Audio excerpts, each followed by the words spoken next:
और सदगुरु कबीर साहब चूंकि संपूर्ण मानवता के हितैषी थे, मानव ही उसकी निगाह में भगवान था, न कोई ऊंच न कोई नीच, न कोई संप्रदायवाद न कोई मतवाद न कोई पंथवाद।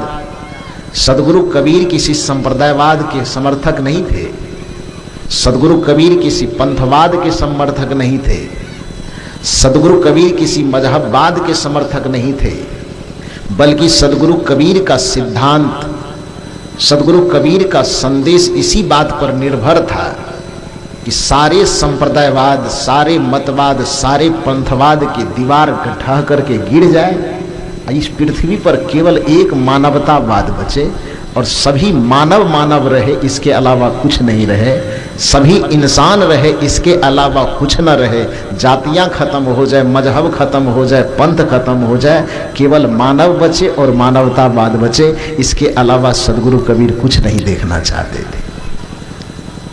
तो इसलिए सदगुरु कबीर के एक सच्चे सेवक होने के नाते जो कुछ भी हम लोग आपस में आध्यात्मिक चर्चा करते हैं, तो ये मत समझिएगा कि किसी एक पंथ वाले के लिए या दूसरे पंथ वाले के, इस सार्वभौमिक बात है। सार्वभौमिक बात यह है कि यदि आप किसी पंथ से जुड़े हैं, किसी मत से जुड़े हैं, किसी संप्रदाय से जुड़े हैं, यदि आपके अंदर धर्म उतर जाएगा तो उसकी पहचान क्या होगा।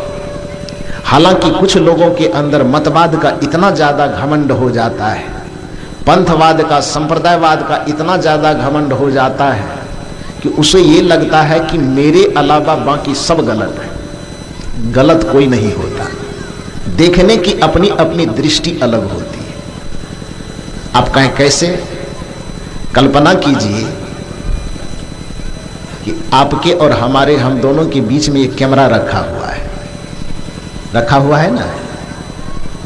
उधर जो लोग बैठे हुए हैं उनसे हम पूछेंगे कि वो कैमरा आपसे किस दिशा में रखा हुआ है। उधर जो बैठे हुए हैं उससे हम यह पूछें कि कैमरा आपसे किस दिशा में रखा हुआ है, आप क्या कहिएगा? बोलिए आप लोग। पूरब में। क्या कहिएगा? पश्चिम में। इधर वाले से पूछते हैं, आप लोग बताइए कैमरा किधर रखा हुआ है? हमसे पूछिए कैमरा किधर रखा हुआ है। मंच वाला ये क्या कहेगा? कैमरा किधर रखा हुआ है? हम कहेंगे तो क्या कहेंगे? पूरब में रखा हुआ है। और चौकी वाले से पूछिए कि कैमरा कहाँ रखा हुआ है, वो क्या कहेगा?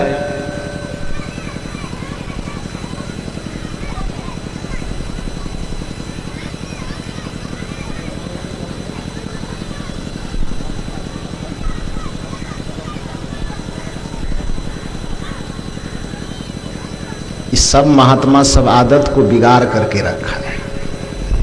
तो पैसा को ले जाइए, उधर चढ़ाइएगा, काहे यहाँ रखे हैं उसको?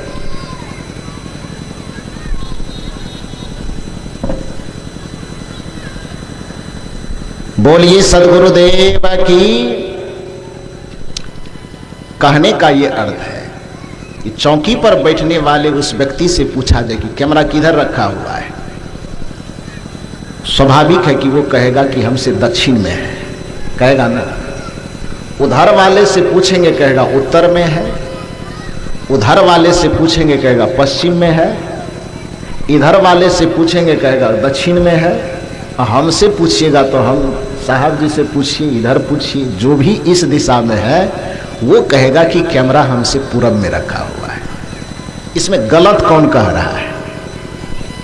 इस चारों तरफ के लोगों में से गलत कौन कह रहा है? कोई गलत कह रहा है? अब पूरब वाला भाला उठा ले कि पश्चिम कह नहीं सकते हो, उत्तर वाला भाला उठा ले कि नहीं तुम गलत है, हमारे गर्दनें काट देंगे। जब कैमरा रखा हुआ है पश्चिम में तो पूरब कैसे कह रहा है? संप्रदाय में यही सबसे बड़ा भेद का कारण है। दूसरे के दृष्टि को हम समझना ही नहीं चाहते। सत्य को समझने की सार्वभौमिक दृष्टि जिसके पास है वो धर्म के लिए कभी झगड़ा नहीं करता है, धर्म को समझने की सार्वभौमिक दृष्टि जिसके पास है, उस संप्रदायवाद के चक्कर में पड़ करके एक दूसरे पे गले पे तलवार नहीं तानता है। वो जानता है कि सत्य बड़ा सार्वभौमिक है। अमेरिका वाला भी सूर्य को देखता होगा तो कहेगा वो मेरे पास है। इस सहरसा से अभी खड़ा होकर के देखिए तो आप क्या कहिएगा, सूर्य कहाँ निकला हुआ है? नवहट्टा में। अब मधेपुरा में कोई व्यक्ति देखता होगा, वो क्या कहेगा? वो कहेगा कि सूर्य तो एकदम सीधे मधेपुरा के सामने में है, कहेगा ना।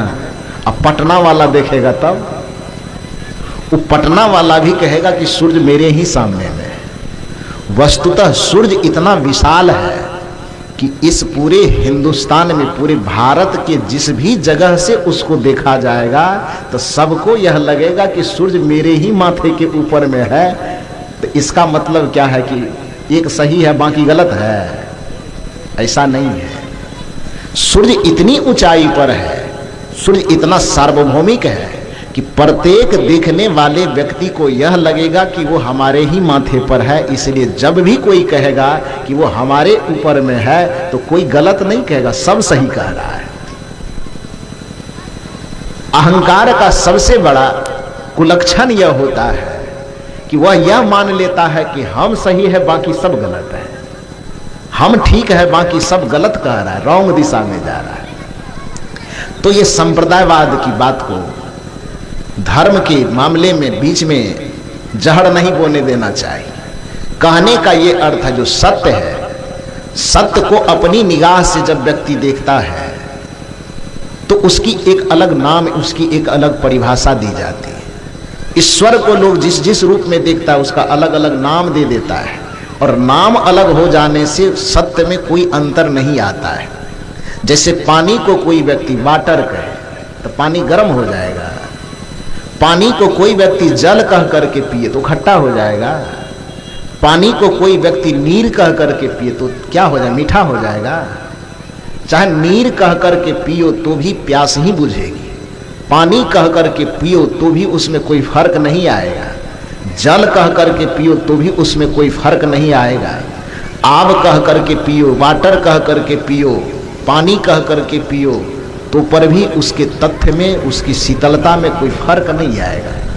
तो शब्दों के अंतर हो जाने से सत्य में कोई अंतर नहीं होता है। उसी तरह से अपने अपने निगाह, अपने अपने सोच, अपने अपने संस्कार के अनुसार सत्य, ईश्वर, धर्म और परमात्मा को देखने से नाम अलग अलग दिया जा सकता है, लेकिन उसके वास्तविकता में, उसके सत्य में जरा सा भी अंतर नहीं होता है। यही कारण है कि हमारे वेद के ऋषि ने कहा कि सत्य एकम विप्रा बहुधा वदंती, कि सत्य एक होता है लेकिन विद्वान जन उसको अनेक अनेक नामों से कह करके पुकारता है। इसलिए सत्य को लेकर के, धर्म को लेकर के किसी को झंझट करने की और उलझने की जरूरत नहीं, कोई मत उलझिए। मैं कह रहा था यह कि संपूर्ण मानवता की बात यह है कि धर्म जिसके जीवन में उद्घाटित हो जाए, भक्ति जिसके जीवन में उद्घाटित हो जाए, ये सत्संग जिसके जीवन में उद्घाटित हो जाए तो उसकी पहचान क्या है? उसका कुछ लक्षण होना चाहिए ना। तो जैसे उदाहरण मैंने बताया कि एक फल के परिपक्व हो जाने पर, पक जाने पर उसके सारे के सारे चिन्ह बदल जाते हैं। देखने में पीला हो जाता है, छूने पर मुलायम हो जाता है और चखने में मिठास आ जाती, मीठा हो जाता है। उसी तरह से यदि आपके जीवन में धर्म का, ज्ञान का, भक्ति का अवतरण हो गया तो फिर आपके जीवन में भी कुछ बदलाव आएगा, कुछ लक्षण बदल जाएगा। लक्षण क्या बदलेगा? पहला लक्षण यह बदलेगा कि आपका मन बाहर के प्रपंचों से छूट करके अंतर्मुखी हो जाएगा। और दूसरा लक्षण यह प्रकट होगा कि आपका जीवन बाहर से प्रेमपूर्ण बन जाएगा, अपने से छोटे के प्रति स्नेह का प्रादुर्भाव हो जाएगा, अपने समान उम्र वालों के प्रति प्रेमपूर्ण व्यवहार हो जाएगा और अपने से बड़े के प्रति श्रद्धापूर्ण व्यवहार हो जाएगा। इसका यह मतलब हो गया कि अब सत्संग आप में भींगने लगा है। यदि आप अपने से बड़े के प्रति श्रद्धा से झुक रहे हैं अपने समान उम्र वालों के प्रति प्रेम से लबालब भर रहे हैं और अपने से छोटे के प्रति स्नेह का प्रसार कर रहे हैं, तो समझ लीजिए कि अब हम में भक्ति ज्ञान ध्यान का अवतरण हो गया है। बाकी कोई व्यक्ति कितना भी कहे कि हम खूब सत्संग करते हैं और व्यवहार में उबड़ खाबड़ है, व्यवहार में नफरत है, व्यवहार में घृणा है, व्यवहार में निंदा है, व्यवहार में आपसी टकराव है, और 1000 बार कहता रहे कि हम बड़ा सत्संगी हो गए, वो सब कहना बेकार है। कोई व्यक्ति दिन भर आंख बंद करके बैठा रहता है, कहे कि एकदम हम सीधे त्रिकुटी महल पर चढ़ गए, सुखमनिया में नजर लग गई है, लेकिन व्यवहार उसका उबड़ खाबड़ है। भाई भाई में प्रेम नहीं है, माता पिता के प्रति श्रद्धा नहीं है, बड़े बुजुर्ग के प्रति सम्मान और आदर का भाव नहीं है। कितना भी बड़ा दावा ठोके कि हमारा ध्यान एकदम त्रिकुटी महल में पहुंच गया है, उसका सब दावा बेकार है, वो गलत कह रहा है। क्योंकि स्वाभाविक बात है कि फल पके और उसमें मिठास नहीं आवे, ये हो नहीं सकता, लक्षण है। फल पके और उसमें पीलापन नहीं आवे, ये हो नहीं सकता है। फल पक जाए और उसमें कोमलता नहीं आवे, ये हो ही नहीं सकता है, क्योंकि वह उसका लक्षण है।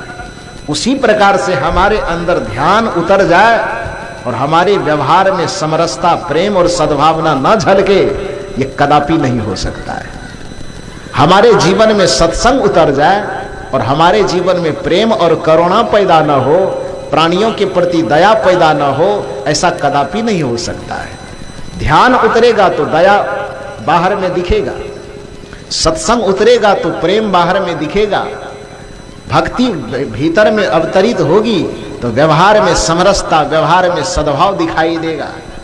यही कारण है कि धर्म जगत को जो लोगों ने बिगाड़ करके रखा, या दावा भी ठोका कि हमसे बड़ा पुजारी कोई नहीं है, फिर भी उसके हाथ से हथियार नहीं छूटे। कबीर ऐसे ही लोगों को धर्म के नाम पर पाखंडी कहा, कबीर ही ऐसे लोगों को धर्म और पूजा के नाम पर पाखंडी कहा। सतगुरु कबीर ने कहा कि कोई व्यक्ति कहता है कि हम मंदिर में पूजा करने के लिए जाते हैं और हम पुजारी हो जाते हैं, तो 2 दिन 4 दिन 5 दिन वह पुजारी बन करके रहता है और कुछ दिन के बाद उसके हाथ में तलवार आ जाते हैं, बकरी को भैंसा को फलाना को लाता और गर्दन काट देता है। कबीर साहब कहते हैं या दुनिया के कोई भी समझदार कोई भी विवेकी व्यक्ति यह कहेगा कि यदि मंदिर में जाकर के तुम बकरी या भैंसे के गर्दन पर तलवार चलाते हो, छुरी चलाते हो, और यदि हम इसको पूजा कहेंगे तो तुम ही बताओ ये हत्या किसे कहेंगे। यदि किसी के गर्दन को काटना पूजा कहलाएगा, निर्दयता का व्यवहार धर्म कहलाएगा, हिंसा का व्यवहार धर्म कहलाएगा, किसी के रक्त को बहाना यदि पूजा कहलाएगा, तो फिर कुकर्म किसे कहा जाएगा। यदि किसी को काटना पूजा कहलाएगा तो फिर हिंसा और हत्या अधर्म किसे कहा जाएगा। कबीर साहब ने एक बहुत बढ़िया प्रश्न किया है, धर्म करे धर्म कथे और जीव बधत है। ध्यान दीजिए बात पर कि कहते हैं कि हम धार्मिक हैं, मुंह से कहते हैं कि हम धर्म कर रहे हैं, मुंह से कहते हैं हम पूजा कर रहे हैं, मुंह से कहते हैं हम ज्ञानी हैं, मुंह से कहते हैं हम पुजारी हैं। सदगुरु कबीर का प्रश्न है और सदगुरु कबीर इस आडंबरी समाज से, इस पाखंडी पूजा करने वालों से ऐसे ऐसे सवाल किए हैं कि आज तक उनके सवाल का जवाब देने के लिए धरती पे कोई पाखंडी पैदा नहीं हुआ है, पैदा हुआ ही नहीं, क्योंकि उसके सवाल का जवाब दिया ही नहीं जा सकता। कबीर साहब पूछते हैं लोगों से, धर्म के नाम पर आडंबर करने वाले लोगों से, धर्म के नाम पर हत्या करने वाले लोगों से, धर्म के नाम पर जीव को तड़पाने वाले लोगों से सदगुरु कबीर का प्रश्न है कि धर्म कथे और जीव बधतु है, अकर्म करे मोरे भाई, जो तोहरा को ब्राह्मण कहिए तो काको कहे कसाई। ये सवाल है, इस सवाल को हिंदी में समझिए, पहले मूल रूप में फिर सुनिए। धर्म कथे माने तुम धर्म की बात कहते हो, कथे माने कहते हो, जीव बधत हो, दुर्गा जी के पूजा कर रहे हो और सामने में बकरी काट रहे हो, खस्सी काट रहे हो। कोई भगवान की पूजा कर रहे हो, सामने में किसी मुर्गा को चढ़ा रहे हो, दारू चढ़ा रहे हो, ताड़ी चढ़ा रहे हो। तो सदगुरु कबीर का प्रश्न है, संतों का प्रश्न है कि तुम बताओ, फैसला करो कि धर्म कथे और जीव बधा तो है, अकर्म करे मोर भाई, ये बढ़िया काम तो है नहीं। किसी की हत्या करना बढ़िया काम है? किसी की हत्या करना बढ़िया काम है? किसी प्राणी को कष्ट देना, किसी को तरपाना, ये बढ़िया काम है? सदगुरु कबीर का प्रश्न है और उस प्रश्न का जवाब आप लोग दीजिए। धर्म कथे और जीव बधा तो है, अकर्म करे मोरे भाई, जो तोहरा को पंडित कहिए तो काको कहो कसाई। यदि जीव हत्या करने के बावजूद भी, हेलो, यदि प्राणियों की हत्या करने के बावजूद भी, प्राणियों का खून बहाने के बावजूद भी यदि हम तुमको पुजारी कहेंगे तो फिर कसाई किसको कहेंगे? बताना न पड़ेगा। यदि किसी का रक्त बहाने से के कारण भी आपको हम पुजारी कहेंगे तो फिर कसाई किसे कहेंगे? वो बता दीजिए, फूल चढ़ाने वाले को। यदि किसी के खून बहाने के कारण आपको धार्मिक कहेंगे तो अधर्मी किसको कहेंगे? वो आप बता दीजिए। यदि किसी के हत्या करने के कारण, किसी प्राणी को तरपाने के कारण भी यदि आपको हम ज्ञानी मान लेंगे, विद्वान मान लेंगे, पंडित मान लेंगे, तो फिर बताइए मूर्ख किसे कहेंगे? तब जो दूसरे को पानी पिलाता उसको कहेंगे? सदगुरु कबीर कहते हैं धर्म कथे और जीव बधतु है, अकर्म करे मोरे भाई, जो तोहरा को पंडित कहो तो काकों कहो कसाई। शर्म आती है कि तुमको हम पंडित कैसे कहें, तुमको विद्वान कैसे कहें, तुमको धार्मिक, तुमको ज्ञानी कैसे कहें? वैसे ज्ञानी होना, धार्मिक होना, पंडित होना कोई बुरी बात नहीं। सदगुरु कबीर ने पंडितों को निरादर नहीं किया। कल भी मैंने कहा था कि सदगुरु कबीर इस संपूर्ण संसार में किसी का विरोध नहीं करते, क्योंकि संत इतने उच्च दशा में पहुंच जाते हैं कि उसे किसी के विरोध करने की आवश्यकता पड़ती ही नहीं। लेकिन अब सूर्य के उग जाने से अंधेरा को ये लगे कि हमारा विरोध हो रहा है तो उसमें बेचारा सूर्य क्या करेगा? दिया के जल जाने से यदि अंधेरा को लगता है कि हमारा विरोध कर रहा है, इसमें दिया बेचारा की क्या गलती है? वो क्या करेगा? कुछ कर सकता है? अंधेरा को तो हर वक्त लगता है कि सूर्य मेरा विरोध करता है। उपनिषद में एक कथा आती है, बड़ी रोचक कथा है। एक बार ब्रह्मा जी के पास अंधेरा पहुंचा और ब्रह्मा जी से कहा कि ब्रह्मा जी, पुराण की मान्यता के अनुसार सृष्टि की रचना आपसे ही मानी जाती है। आपने पूरे संसार को बनाया और संसार के हर अच्छे बुरे चीज का निर्माण आपने किया। मनुष्य को बनाया, पेड़ बनाया, पत्थर बनाया, पहाड़ बनाया, नदी बनाए, झरने बनाए, मानव बनाए, मानवेतर प्राणी बनाए, सबकी रचना आप ही के द्वारा हुई है। आपको सृष्टिकर्ता कहा जाता है। तो सृष्टि में जितने चीज है सब चीज का निर्माण आपने किया। ब्रह्मा जी ने कहा हाँ मैंने किया। अंधेरा ने कहा कि पूरे सृष्टि में सबसे बड़ा ग्रह सूर्य को माना जाता है, उस सूर्य को भी आपने बनाया। कहाँ बनाया? अंधेरा ने कहा कि चूंकि वो सबसे बड़ा ग्रह है इसलिए पृथ्वी पे जितने भी जीवंत प्राणी हैं सबका बड़ा भाई सूर्य हुआ। कहाँ हुआ? तो कहा आपने सूर्य को बनाया तो अंधेरा को किसने बनाया? ब्रह्मा जी ने कहा कि जब सबका के रचनाकार हम ही हैं, सृष्टि बनाने वाले हम ही हैं, तो जब सूर्य का निर्माण हमने किया तो अंधेरा का निर्माण भी हमने ही किया। अंधेरा ने कहा कि जब सबका निर्माण आपने किया है, इस संसार में सबको जिम्मेदारी, सबकी हिस्सेदारी बराबर होनी चाहिए ना। ब्रह्मा जी ने कहा होना चाहिए। तो कहा बड़ा बेटा होने के नाते सूर्य को आपने इतनी मनमानी की छूट क्यों दे दी? ब्रह्मा जी ने कहा हुआ क्या? कहा हुआ ये कि जब इस संसार में सबका निर्माण आपने किया है तो सबको सम्मान, सबको मर्यादा, सबको जगह मिलनी चाहिए, स्थान मिलना चाहिए। लेकिन आपका बड़ा बेटा होने के नाते यह सूर्य इतना घमंडी है, इतना अभिमानी है कि जहां जहां जा करके हम अपना किला खोटा गाड़ते हैं। कौन कह रहा है? अंधेरा कह रहा है। जहां जहां जा करके हम अपना किला खोटा गाड़ते हैं स्थापित करते हैं कि आपका ही बड़का बेटा सूरज आ करके सब जगह से हमको बेदखल कर देता है, किला खुट्टा उखाड़ देता है, कहां जाते हैं कहां आते हैं कुछ पता भी नहीं चलता है। बड़ी मेहनत करके हम बनाते हैं, अपना भवन तैयार करते हैं, अपना किला तैयार करते हैं, और कुछ देर के बाद सूरज आता है और हमारे राज को उखाड़ पुखाड़ करके किला खुट्टा उखाड़ के फेंक देता है, हम कहीं के नहीं बचते।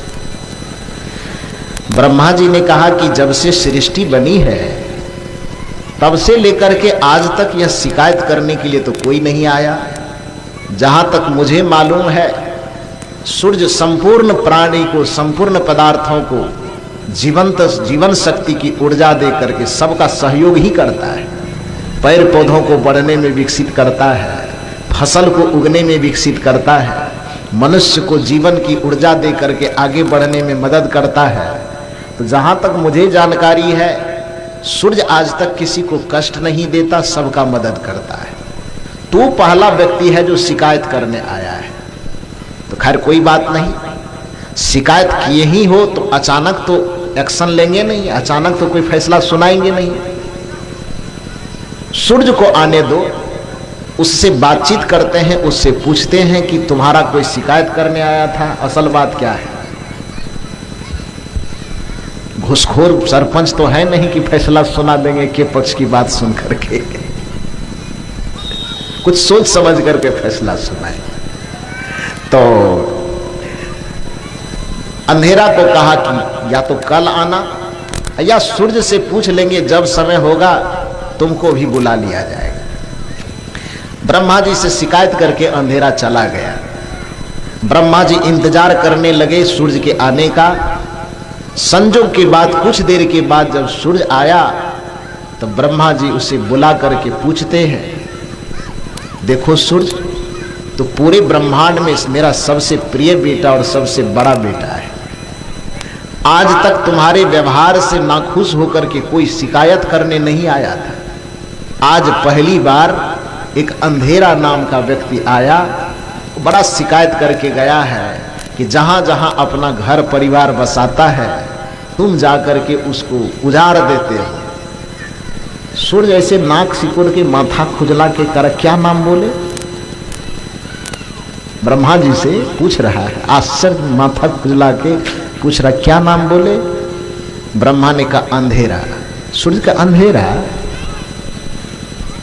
आज तक तो अंधेरा होता क्या, ये तो नाम भी नहीं सुना हुआ लगता है। नाम भी नहीं सुने, उस व्यक्ति से भेंट नहीं हुआ है, कभी मेरे नजर के सामने नहीं आया है, तो कोई झगड़ा झंझट विवाद और उसको उखाड़ के फेंकने की बात कहां से आ गई। ब्रह्मा जी ने कहा नहीं नहीं, मैं गलत नहीं बोल रहा हूं, मेरे पास शिकायत करने आया था। सूर्य ने कहा पहली बात तो क्षमा करें पिताजी, पूरे सृष्टि में मैं किसी का विरोध नहीं करता हूं, पूरे सृष्टि में मुझे किसी से दुश्मनी नहीं है, पूरे सृष्टि में जहां तक हो सकता है मैं अपने से किसी का भला कर देता हूं। गलती में जाने अनजाने में यदि किसी को मुझसे ठेस पहुंच गई होगी तो आप उनको समय पर बुला लीजिएगा और उसी समय मैं भी आकर के पैर पकड़ करके माफी मांग लूंगा और फिर दोबारा उसको कोई कष्ट नहीं दूंगा, लेकिन मेरे आमने सामने थोड़ा बुला दीजिएगा। ब्रह्मा जी को उनकी बातें बड़ी अच्छी लगी। ब्रह्मा जी ने कहा कोई बात नहीं। संजोग की बात फिर दूसरे दिन अंधेरा आता है। अंधेरा ने कहा क्या ब्रह्मा जी, सूर्य से कुछ बातचीत हुई थी, पूछे थे। ब्रह्मा जी ने कहा पूछे भी थे, और साथ साथ यह भी मैं बता दूं कि मैंने पहले कहा था कि सूर्य उपद्रवी नहीं है, सूर्य सबको मदद करता है, सहयोग करता है। तुम जो शिकायत लेकर के आए हो, तुम्हारे शिकायत पर हमको विश्वास नहीं है।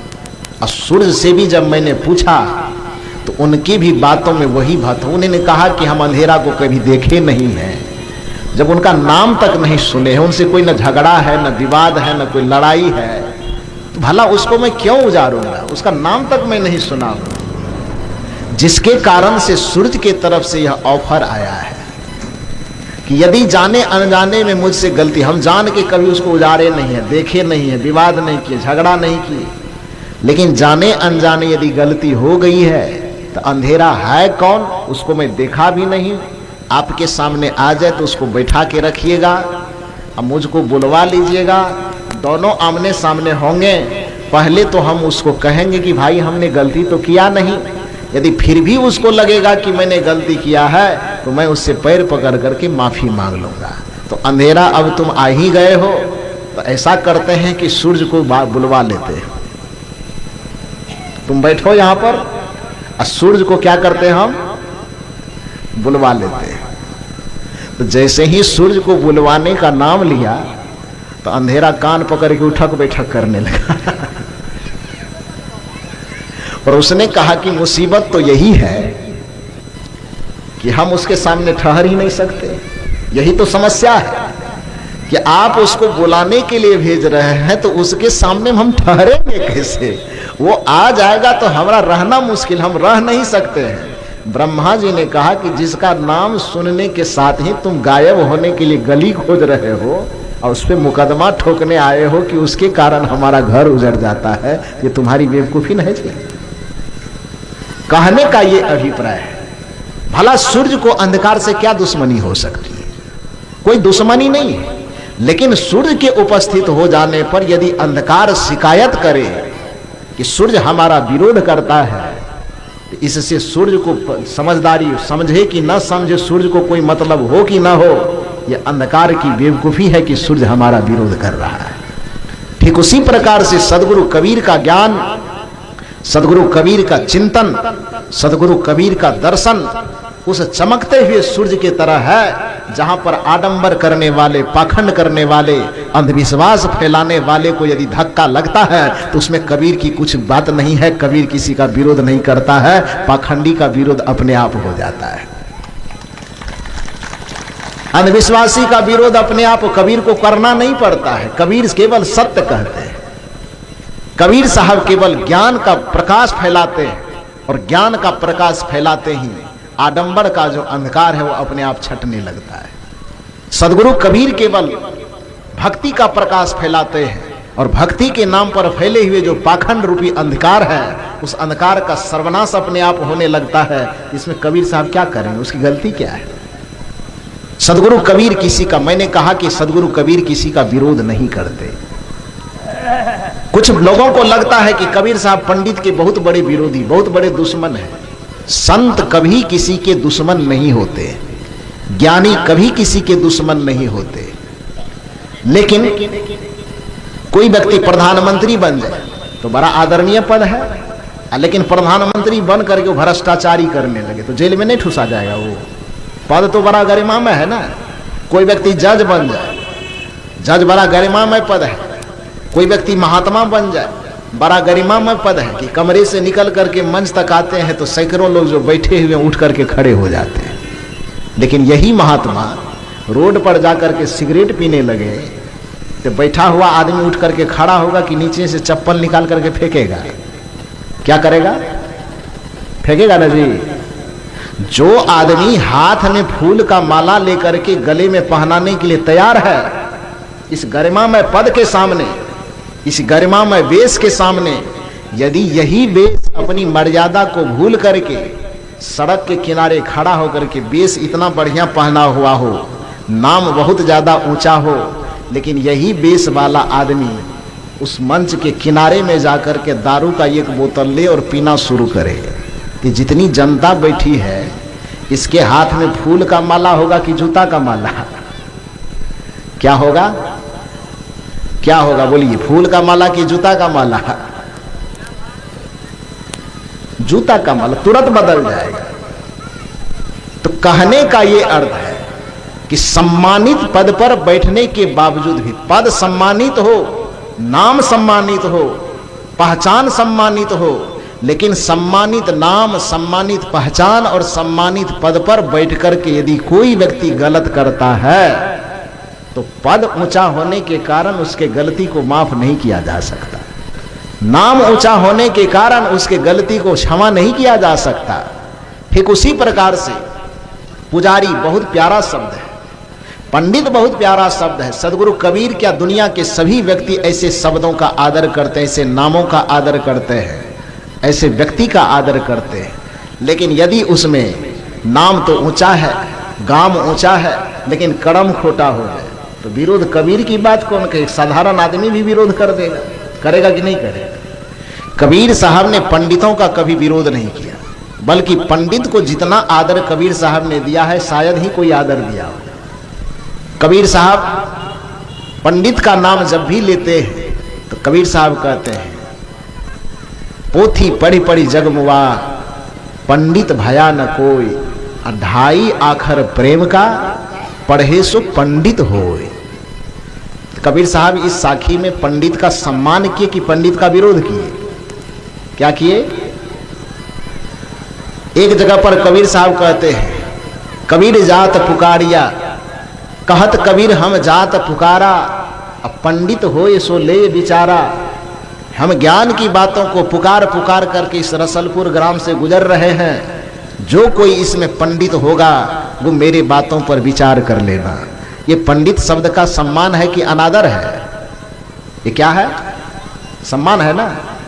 कबीर साहब कहते हैं, यदि तुम्हारे सामने 2 व्यक्ति बैठा हो, एक मूर्ख व्यक्ति बैठा हो, एक पंडित बैठा हो, तो दोनों में से किससे बातचीत करना? तो कबीर साहब निर्देश देते हैं, पंडित से बोलिए हितकारी, मूर्ख से रहिए झखमारी। 2 व्यक्ति तुम्हारे आसपास बैठे हो, एक तरफ में एक पंडित और दूसरी तरफ में एक मूर्ख, तो दोनों में से बातचीत की जब शुरुआत करना तो पंडित से बोलिए हितकारी। यदि कोई पंडित मिल जाए तो उससे प्यारा वचन, हितकारी वचन बोलो, अच्छा बानी बोलो। अब मूर्ख मिले तो झक मार कर, झक मारना माने ये तो आप लोगों की भाषा है, ये गांव देहात के लोगों की भाषा झक मारना।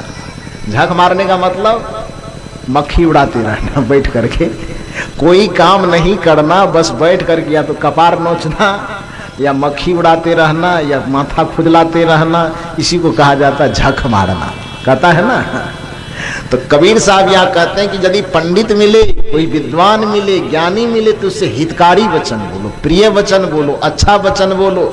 लेकिन कोई मूर्ख मिले, गंवार मिले, समझ में बात न समझने वाले मिले तो उससे झक मार करके। तो इस शब्द में, इस चौपाई में कबीर साहब ने जो कहा पंडित से बोलिए हितकारी और मूर्ख से रहिए झकमारी, तो पंडित का यहाँ निरादर है कि सम्मान है? क्या है? सम्मान है ना, ये आदर है कि नहीं?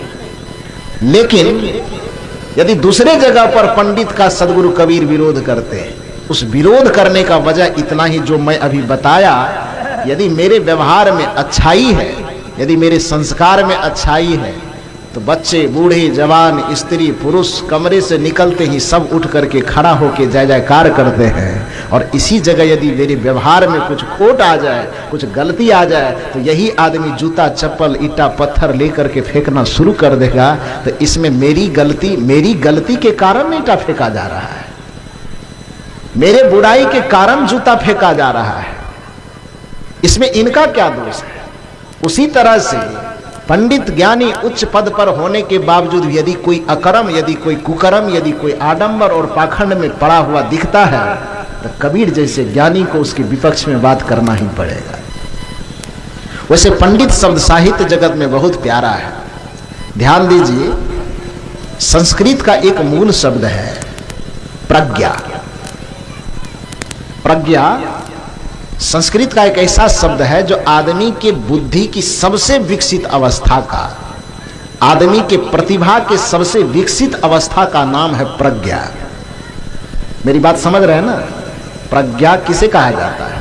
तो बुद्धि जब आदमी की बहुत हाई क्वालिटी की हो जाती है, बहुत उच्च बुद्धि को, बहुत उच्च संस्कार को, बहुत उच्च योग्यता को, बुद्धि की सबसे आखिरी क्षमता को प्रज्ञा शक्ति कहा जाता है।